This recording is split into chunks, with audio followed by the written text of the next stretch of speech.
চারিদিকে মেঘছোয়া পাহাড়ের আড়ালে একটি মহান রাজ্য ছিল, চন্দ্রলোকপুর সাম্রাজ্য। এই রাজ্যের নামডাক অনেক। আর এই নামডাক শুধু সুবিশাল প্রাসাদের জন্য নয়, এই নামডাকের আসল কারণ ছিল রাজকুমারী পিঙ্কি। তার মতো রূপবতী আর মায়াবতী রাজকন্যা পুরো বিশ্বের মধ্যে একজন খুঁজে পাওয়া কষ্টসাধ্য। নাম যেমন পিঙ্কি, তেমন তার সম্পূর্ণ শরীর ছিল গোলাপের মতো কমনীয় গোলাপি আভাযুক্ত। তার ঠোঁট ছিল যেন সদ্য ফোটা গোলাপের মাঝের পাপড়ি, যেখানে লুকিয়েছিল মাধুর্য। আর চোখ দুটি ছিল যেন ঝর্ণার স্বচ্ছ জলের মতো নির্মল। আর তার কেশরাশি ছিল আমাবস্যার রাত্রির চেয়েও ঘন, কালো ও রহস্যময়। আর রাজকুমারী পিঙ্কি ছিল প্রকৃতিপ্রেমী, ফুল প্রাণী আর গাছ যেন তার নিত্যদিনের খেলার সঙ্গী। বাবা, এখন আমি শিকারে বের হব। তাহলে কিছু সৈন্য নিয়ে যাও, আমি চাই না তোমার কিছু হোক। বাবা, আপনি কি মনে করেন রিঙ্কু আমার সাথে থাকা সত্ত্বেও কেউ আমার কিছু করতে পারে? আচ্ছা যাও তাহলে, কিন্তু সন্ধ্যের আগে ফিরে আসবে। আচ্ছা বাবা, আসি তাহলে। ওই রিঙ্কু, কই রে? চল ঘুরতে যাই।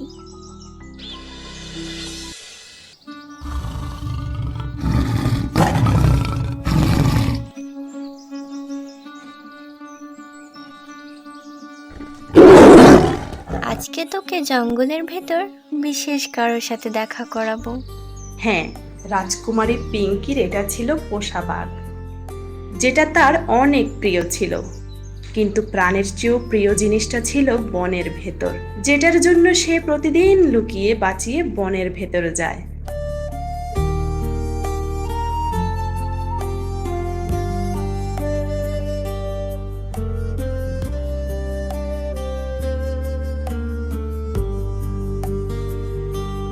রিঙ্কু চল, আজকে তাকে ভয় দেখাবো। আজকে পরীক্ষা করি তার সাহস কেমন।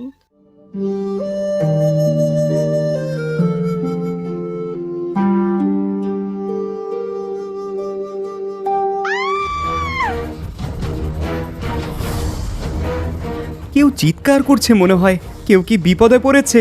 ভয় পেও না, আমি আছি। বাঘ, বাঘ, বাঁচাও, বাঁচাও। রাজু, বাঁচাও আমায়। বাঘটা এক্ষুনি খেয়ে ফেলবে আমাকে। ভয় পেও না, আমি আছি। হুশ, হুর, এরকম কত বাঘ শায়েস্তা করেছি আমি। আয়। হা হা হা, বোকা বানিয়েছি, কত মজা পেয়েছি। কি? তাহলে এটা কি ছিল? বলেছিলাম না আমার একটা পোষা প্রাণী আছে, এটাই আমার পোষা প্রাণী। কি? মানুষ পাখি পালে, বিড়াল পালে, আর তুমি একেবারে বাঘ? বড় বড় লোকের বড় বড় শখ থাকে সাহাব। আর আমি এক রাজার রাজকুমারী, তাই আমার শখ করে পোষা প্রাণীটাও তো বড় হতে হবে, তাই না?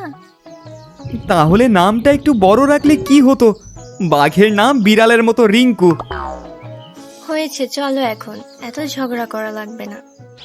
হ্যাঁ, এই রাখাল ছেলে রাজুই রাজকুমারী পিঙ্কির প্রাণের চেয়েও প্রিয় মানুষ। আচ্ছা, আমি হলাম রাখাল, তুমি একজন রাজকুমারী। তোমার বাবা কি কোনোদিন আমাদের ভালোবাসা মেনে নেবে? অবশ্যই মানবে।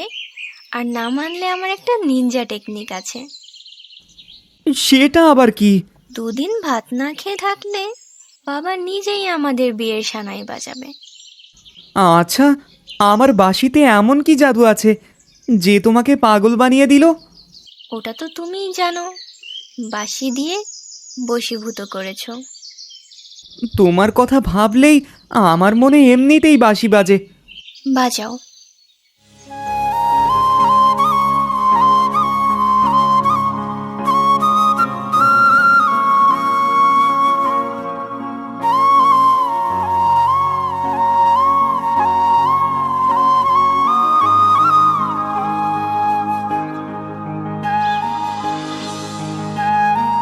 সবকিছু ভালোই ছিল, কিন্তু রাজ্যে খারাপ কিছুর পদধূলি পড়ে গেছিল।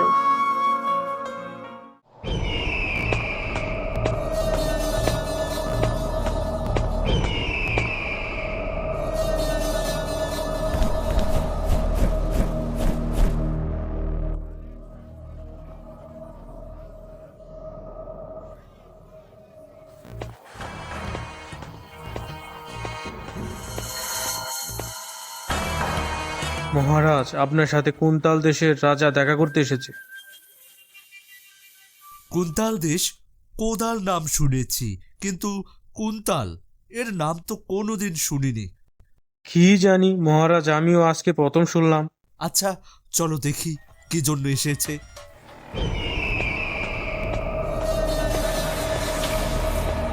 আদাব মহারাজ। আদাব। আপনার রাজ্যের নাম তো কোনোদিন শুনিনি। মনে হয় কেউ কোনোদিন বলেনি। আর আমার রাজ্য পশ্চিমের শেষ প্রান্তে, যেখানে কেউ যাওয়ার সাহস পায় না। তাহলে আজকে আমার রাজ্যে পদধূলি দেওয়ার কারণটা কি জানতে পারি? কারণটা হলো আমাদের মহারাজের আপনার মেয়েকে পছন্দ হয়েছে। সত্যি বলতে, যতক্ষণ এই তোতা কথা বলেনি আমি মনে করেছিলাম নকশাকার আমাকে না বলে আমার সিংহাসনের নতুন নকশা যোগ করেছে। এই নকশা আবার মানুষের মাথায় হাগেও। এই বেয়াদব, চুপ কর। কথা বলতে শিখেছিস, কিন্তু মহান ব্যক্তির সাথে কিভাবে কথা বলতে হয় এটা জানিস না। প্রথম কথা, আমার আপনার এই তোতাটা একদম পছন্দ হয়নি। দ্বিতীয় কথা, আমি আমার মেয়ের মতের বিরুদ্ধে কিছুই করব না। তাহলে আপনার মেয়ের সাথে সাক্ষাৎ করান। আমার মেয়ে ঘুরতে বেরিয়েছে, তাই আজকে রাতটা এখানেই থাকতে পারেন। কালকে তার সাথে দেখা করে তার উত্তর পেয়ে যাবেন। এদিকে একজোড়া নিরীহ প্রাণ তাদের জীবনের শ্রেষ্ঠ মুহূর্তটা উপভোগ করছিল, কিন্তু তারা জানতো না তাদের প্রেমের মহান বাধা প্রাসাদের দেওয়ালের ভেতরে অপেক্ষা করছিল।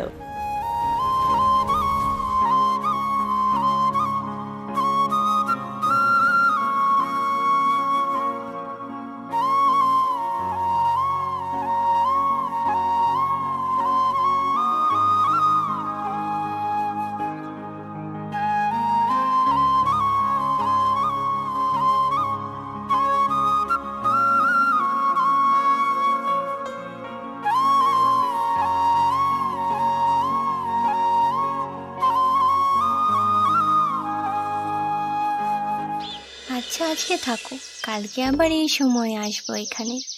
কালকে কিন্তু অবশ্যই আবার রিঙ্কুকে আনবে। আচ্ছা ঠিক আছে, অনেক দেরি হয়ে গেছে, আসি তাহলে।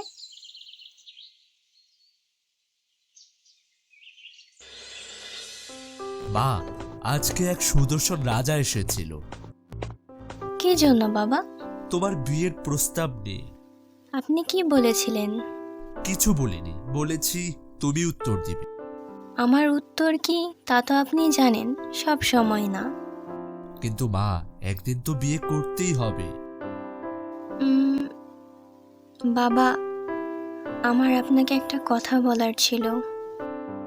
আমার মনে হয় সেটা বলার সময় এসে গেছে। কি মা, সেটা বলো। বাবা, আমি একজনকে পছন্দ করি আর তাকেই বিয়ে করতে চাই। কে সেই মহান ব্যক্তিটা? সে কোনো মহান ব্যক্তি নয়, কিন্তু ব্যক্তি হিসেবে ভালো। কিন্তু সেটা কে? বাবা, সেই রাজ্যের এক রাখাল। কি? হ্যাঁ বাবা, আমি তাকে ভালোবাসি আর তাকেই বিয়ে করতে চাই। এটা কোনোভাবেই সম্ভব না। আমি তাকেই বিয়ে করব। এজন্য প্রতিদিন শিকারে যাও। আজ থেকে তোমার বাইরে বের হওয়া বন্ধ, আর সেই রাজকুমারের সাথেই তোমার বিয়ে হবে। না বাবা, আপনি এটা করতে পারেন না।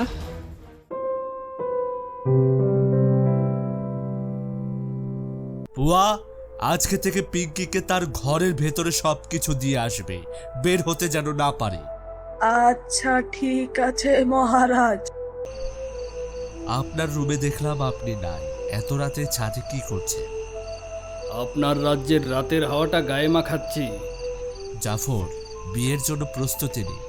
আমার বিশ্বাস হয় না আপনার মতো মহান রাজার মিষ্টি রাজকন্যাকে আমার বউ হিসেবে পাবো।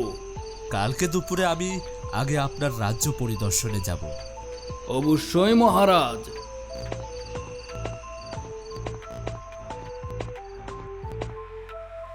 অবশেষে আপনার স্বপ্ন পূরণ হতে যাচ্ছে, কিন্তু রাজ্য পাবেন কোথায়? আপনাকে তো রাজ্য থেকে বের করে দেওয়া হয়েছে। একদম চুপ, তোকে এত কিছু ভাবতে হবে না। আর আমার বিয়ে হওয়ার আগ পর্যন্ত মুখটা বন্ধ রাখ।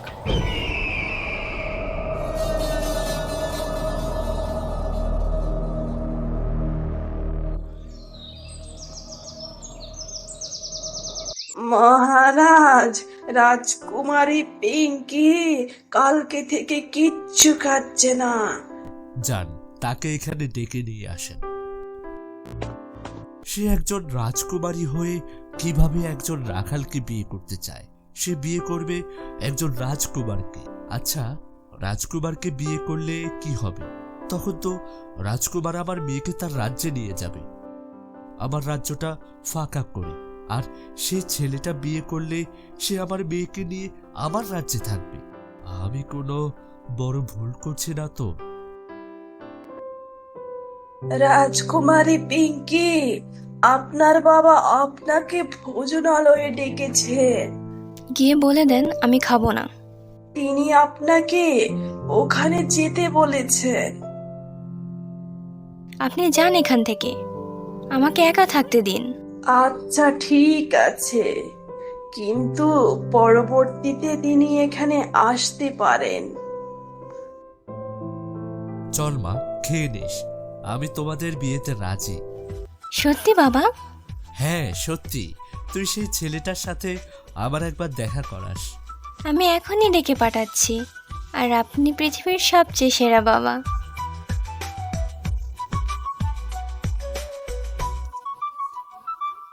রিঙ্কু, তুই যা তাড়াতাড়ি, রাজুকে ডেকে নিয়ে আয়।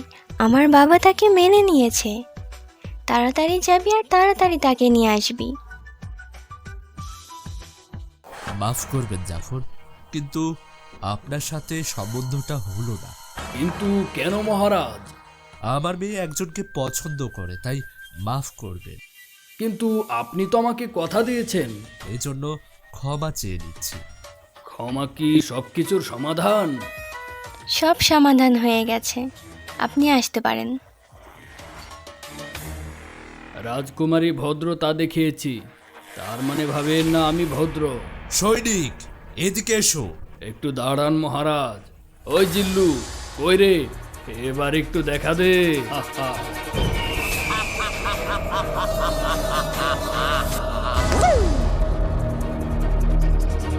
যে মুহূর্তে কাহিনীটি সুখের সমাপ্তি টানতে যাচ্ছিল, ঠিক তখনই তা যেন এক বিষাদময় সূচনা নিয়ে নতুন করে আরম্ভ হলো।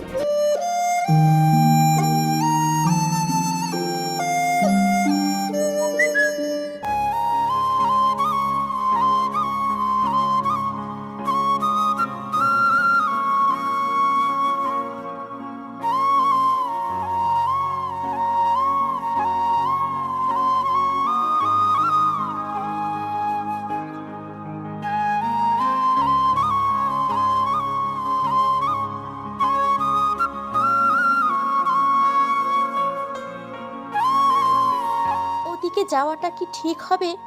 গহীন জঙ্গল থেকে বের হলে আমার শক্তি কাজ করবে না, কিন্তু বাঁশির সুরটা আমায় মুগ্ধ করেছে।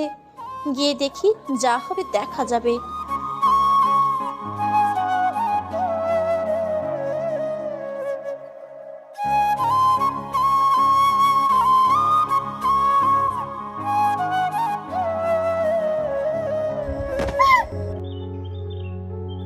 আরে, কিসের শব্দ হলো? কোনো প্রাণী কি বিপদে পড়েছে? ভয় পেও না, আমি আছি।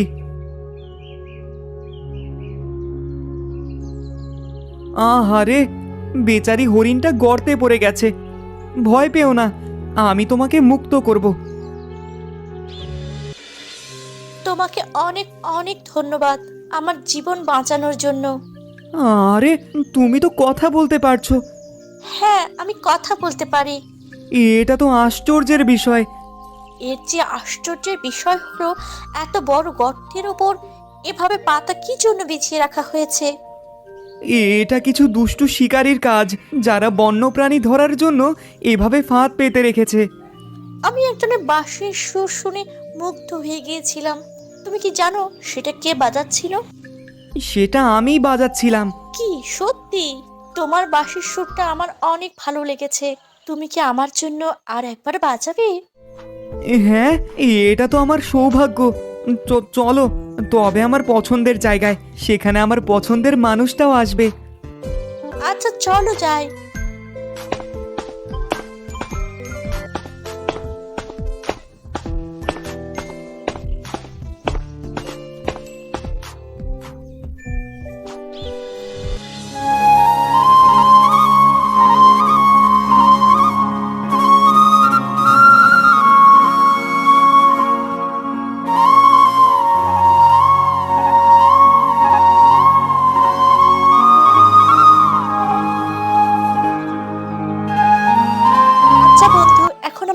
হবে।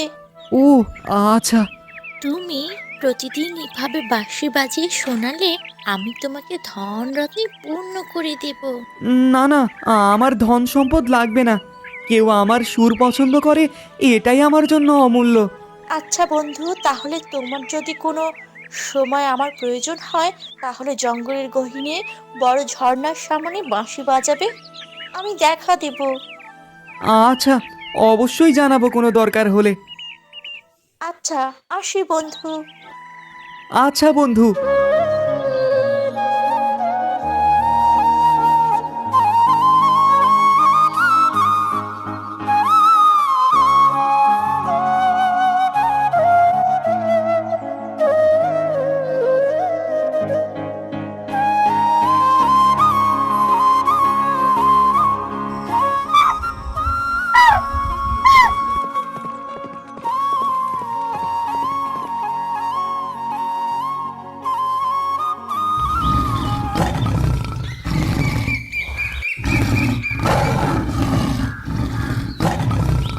কি হয়েছে তোমার?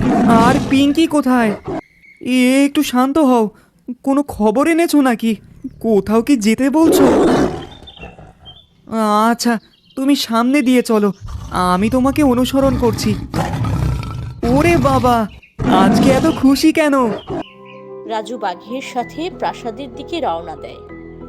প্রাসাদে গিয়ে সে জানতে পারে যেটা খুশির সংবাদ ছিল সেটা এখন দুঃখের সংবাদ হয়ে গেছে। কি হয়েছে মহারাজ? যেই মুহূর্তে পিঙ্কির বাবা রাজুর সাথে পিঙ্কির বিয়ে দেওয়ার জন্য রাজি হয়, সেই সময়ে জাফর পিঙ্কিকে তুলে নিয়ে গেছে। বাবা, জাফর তার পোষা নীল দৈত্যকে ডাক দেয়। সেই দৈত্য আসার পরে জাফর আমার মেয়েকে নিয়ে হাওয়া হয়ে যায়। সে কোথা থেকে এসেছিল কিছু কি জানেন? সে বলেছিল সে দক্ষিণের কুন্তল রাজ্য থেকে এসেছে। আমি যাব সেই কুন্তল রাজ্যে পিঙ্কিকে ফিরিয়ে আনতে। কিন্তু বাবা, আমি রাজ্যের বড় বড় বীর যোদ্ধাদের বলেছিলাম আমার মেয়েকে এনে দিতে পারলে রাজ্যের অর্ধেক তাদের নামে লিখে দেব, তবুও কেউ যাওয়ার সাহস দেখায়নি। কিন্তু কারণটা কি? সেই রাজ্যে যেতে হলে এক ভয়ঙ্কর জঙ্গল পার হতে হবে। মানুষ তো দূরের কথা, পশু সেই জঙ্গলে যাওয়ার সাহস পায় না। সেই জঙ্গলে যে পা ফেলে সে আর কোনোদিন ফিরে আসে না। সেখানে নাকি বড় বড় জীবজন্তু আছে। জীবজন্তু না, রাক্ষস বলা যায় সেগুলোকে। ইংরেজরা জঙ্গলটার নাম দিয়েছিল ফরেস্ট অফ ফ্লোরিন্ডা, অভিশপ্ত এক জঙ্গল। তাহলে সেই জাফার কিভাবে এসেছিল? নিশ্চয়ই তো কোনো রাস্তা আছে। আমি যাব আর সে রাস্তা খুঁজে বের করব। আচ্ছা বাবা, তাহলে কিছু সৈন্য নিয়ে যাও। সেনাপতি, এদিকে এসো।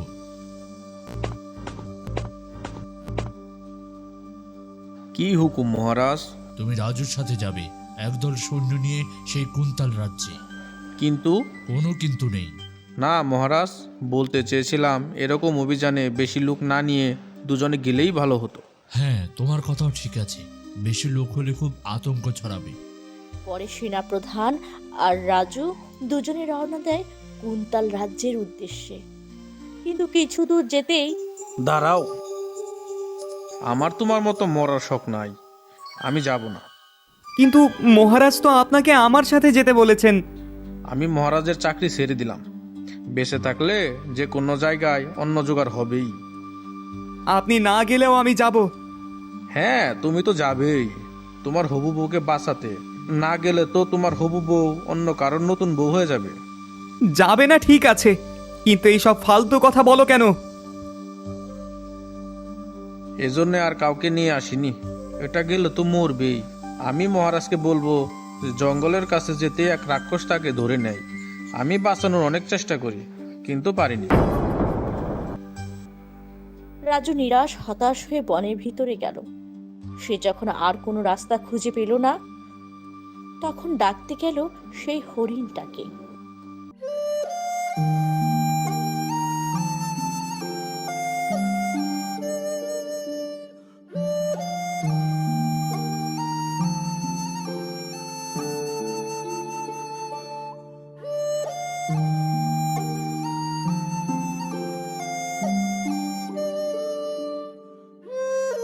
এটা মনে হয় রাজু আমাকে ডাকছে, কিন্তু কিছুক্ষণ আগেই তো এলাম।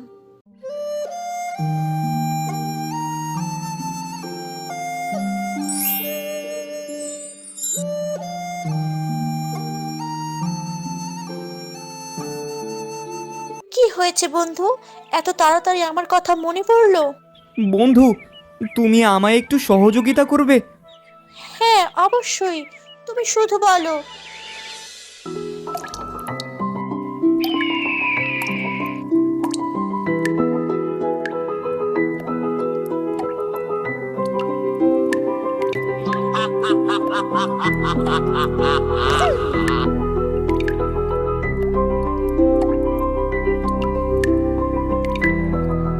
কিন্তু সে জঙ্গলে পা রাখা মানে তো নিশ্চিত মৃত্যু।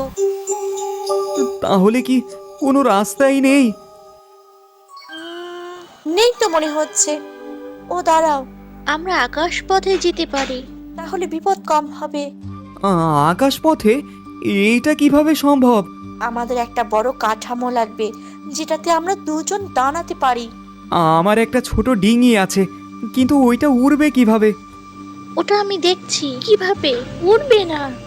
চলো তবে, ডিঙিটা নদীর ধারে বাঁধা আছে।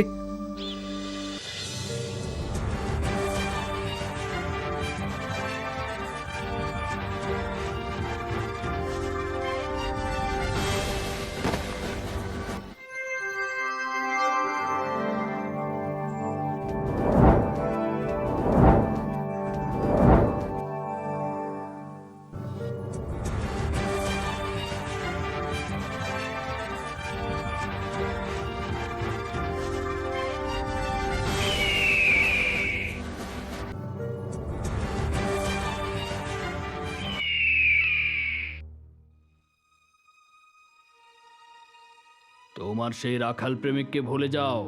এখন আমি তোমার অতীত, বর্তমান, ভবিষ্যৎ। আমি কোনোদিনই ওই তোমাকে মেনে নেব না। ওই জিল্লু, এদিকে আয়। আদেশ করুন আমার মালিক। রাজকুমারীর মনে যে ভালোবাসা সেই রাখাল ছেলেটার জন্য, সেটা আমার জন্য করে দাও। ক্ষমা করবেন মালিক, এটা আমার দ্বারা সম্ভব না। মৃতকে জীবিত করা, কারো স্মৃতি মুছে দেওয়া, কিংবা কারো মনে কারো জন্য প্রেম সৃষ্টি করা, এগুলো আমার দ্বারা করা সম্ভব নয়। আপনি অন্য কিছু আদেশ করতে পারেন। আর কি যাওয়ার আছে? ভাগ এখান থেকে। যা হুকুম আমার মালিক। এখন তুমি বলো, তুমি আমার বউ হবে কিনা? আমি কোনোদিনই ওই তোমাকে মেনে নেব না। আমি জোর করে কিছু করতে চাই না। তুই যদি আমাকে মেরে ফেলিস তবুও রাজি হব না। ঠিক আছে তাহলে, ওই জিল্লু, দেখা দে। যতক্ষণ না রাজি হয়, রাজকুমারী পিঙ্কিকে মহলের বটগাছের নিচে বন্দি করে রাখ। সে যেন কিছু খেতে না পারে, কেউ যেন তার কাছে না যেতে পারে, শুধু আমি আর তুই ছাড়া। যদি রাজি হয় তবে তাকে মুক্তি করবি আর খেতে দিবি। না খেয়ে যদি মরে যাই তবুও তাকে ভুলতে পারবো না। মনের খিদা নিবারণ না করলে কমে, কিন্তু পেটের খিদা নিবারণ না করলে বাড়ে। যখন মন আর পেটের মধ্যে যুদ্ধ হয়, তখন মনই সবসময় হারে। মনের খিদে যখন মন থেকে হয়, তখন পেটের খিদা বলতে কিছুই হয় না। আমার নিজের বাবা আর রাজুর উপর বিশ্বাস আছে, তারা আমাকে উদ্ধার করবেই। হায় রে বেচারি, দেখে অনেক খারাপ লাগছে, কিন্তু কিছু করার নেই। আমি আদেশের দাস।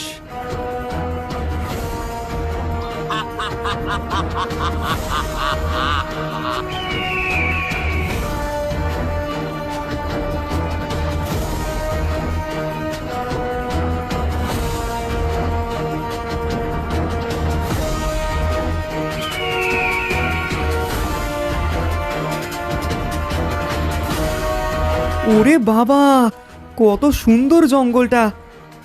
এটাই হলো অভিশপ্ত জঙ্গল, দি ফরেস্ট অফ ফ্লোরিন্ডা। কি এত সুন্দর জঙ্গলটা, এটাকে দেখে মানুষ এত ভয় পায়? এর রূপে যেও না, এটা দেখতে যতটা সুন্দর কিন্তু তার চেয়ে বেশি ভয়ঙ্কর। এখন মনে মনে প্রার্থনা করো যেন ভালো মতো জঙ্গলটা পার হয়ে যায়।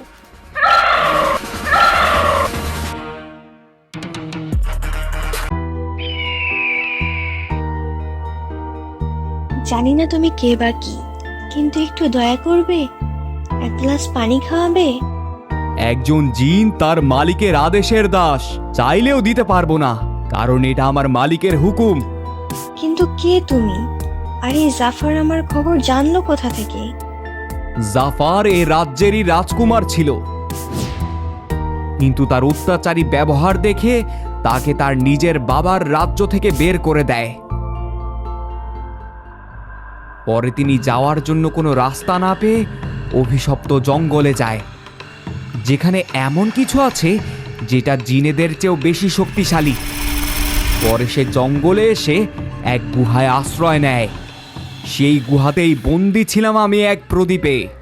সেই প্রদীপ থেকে আমাকে মুক্ত করে এবং আমার মালিক হয়ে যায়। পরে সে বলে, এবার আমাকে কে ঠেকাবে নিজের সিংহাসনে বসতে? সবাই বলে আমি অত্যাচারী। হ্যাঁ, এবার আমার অত্যাচার পুরো বিশ্ব দেখবে। তার আগে আমার একজন জীবন সঙ্গী দরকার, যে বিশ্বের সবচাইতে সুন্দরী। আমার মালিক, ইনি হলেন বিশ্বের সবচেয়ে সুন্দরী রাজকুমারী, রাজকুমারী পিঙ্কি। তাহলে সে ওই রাজ্যে কি করছে? চলো তাকে তুলে নিয়ে আসি। মালিক, তুলে আনার চাইতে প্রস্তাবে বিয়ে করে আনলে ভালো হয় না? হ্যাঁ, এটাও ভালো বুদ্ধি। চলো তবে, বিয়েতে রাজি হলে বিয়ে করে আনবো, না হলে তুলে নিয়ে আসবো। যা হুকুম আমার মালিক।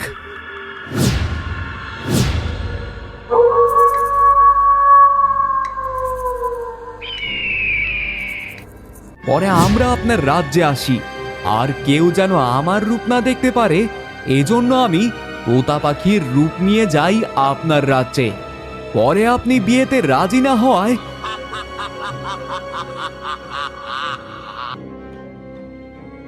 আপনাকে তুলে আনি। এরপর তিনি তার বাবাকে কালকুঠুরিতে বন্দি করে রাখেন। তারপর নিজের রাজ্যের মানুষের ওপর আমার দ্বারা জুলুম করাচ্ছেন। তুমি তো এত শক্তিশালী, তুমি তার বিরুদ্ধে যেতে পারো না? সে আমার মালিক, সে যা আদেশ করবে তা আমি মন থেকে না করতে চাইলে শরীর নিজে থেকে করবে, কারণ আমি তার গোলাম। আপনি যদি তাকে বিয়ে করতে রাজি হন, তাহলে আমি আপনাকে শুধু পানি না, যা চাইবেন তাই এনে দেব। যদি আমি ক্ষুধার তৃষ্ণায় মরে যাই, তবুও ওরকম অত্যাচারী মানুষকে বিয়ে করব না। আমার মতে মেনে নেওয়াটাই ঠিক হবে। এখানে কেউ আসতে পারবে না সেই অভিশপ্ত জঙ্গল পার হয়ে।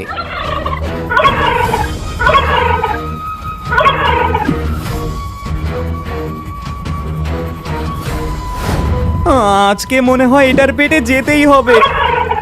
এত সহজ এটা?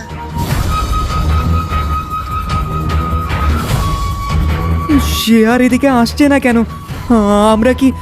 আমরা কি বেঁচে গেছি? হ্যাঁ, এখন আর এদিকে আসতে পারবে না। কিন্তু কেন? এখানে সব অশুভ শক্তি বন্দী হয়ে আছে। এখানে কেউ এলে তারা তাকে ছাড়ে না, আর তারাও এখান থেকে বের হতে পারে না। তাহলে এগুলো যদি বের হয় এখান থেকে, তাহলে তো আশেপাশের পুরো এলাকাটা ধ্বংস করে দেবে। এলাকাটা না, শুধু পুরো বিশ্ব ধ্বংস করে দেবে। ওই যে ওখানে আমার পিঙ্কি, সে বট গাছটার নিচে বসে আছে। ও হ্যাঁ, দেখতে পেয়েছি। চলো তার কাছে। চলো।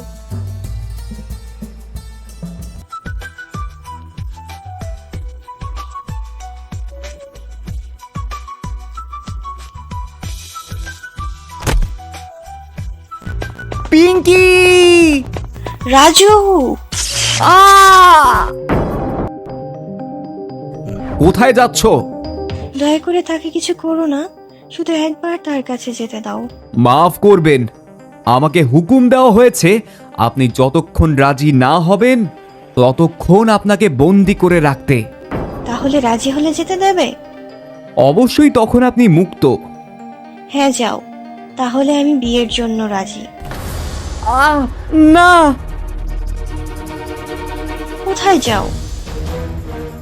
আমার মালিককে বলতে। জাফর বলেনি রাজি হলে তুমি আমাকে খেতে দেবে? হ্যাঁ, বলেছিল। দুদিন ধরে না খেয়ে আছি, আগে কিছু খেতে দাও, তারপরে তাকে বলতে যাও।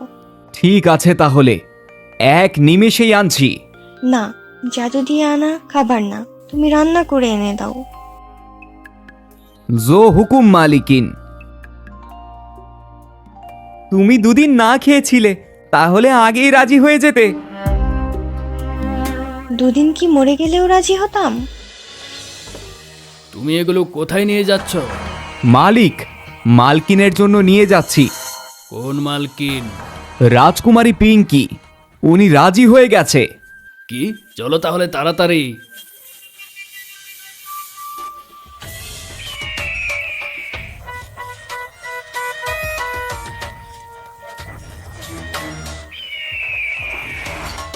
ওই রাজকুমারী পিঙ্কি,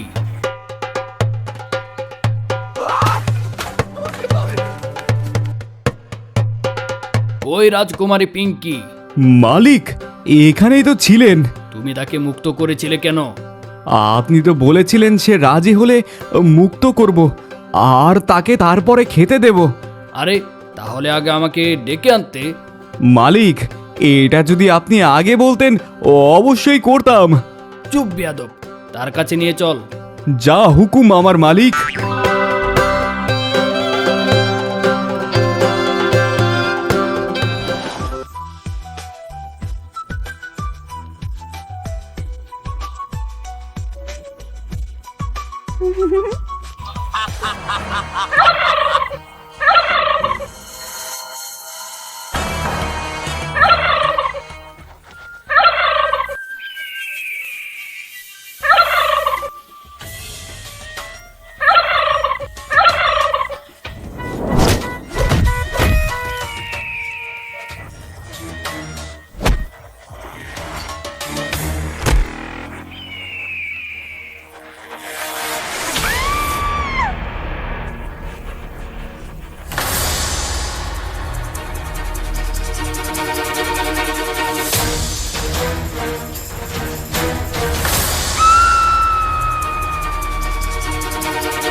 আমাকে বোকা বানানো, এবার মজা দেখবে।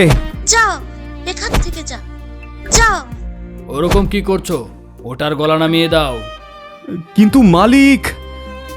এটা আমার হুকুম। যা হুকুম আমার মালিক।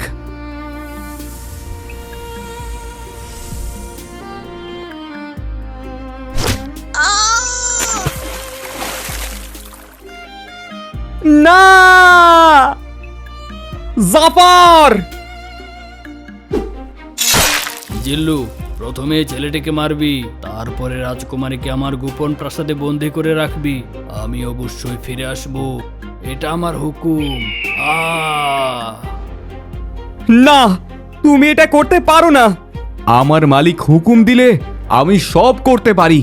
তোমার মালিক তো এখন আর বেঁচে নেই, কিন্তু তার হুকুম এখনো আছে।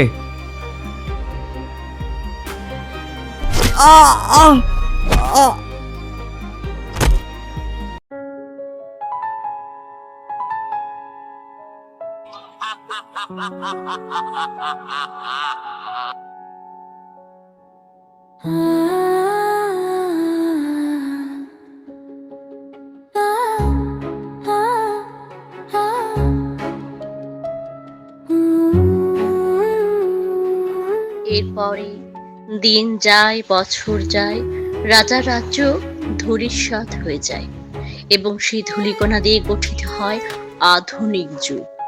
কারণ 5 শতাব্দী পেরিয়ে গেছে, কিন্তু এক রাজকুমারী অপেক্ষায় আছে তার প্রিয় মানুষটার, যে আসবে এবং তাকে ওখান থেকে উদ্ধার করে নিয়ে যাবে।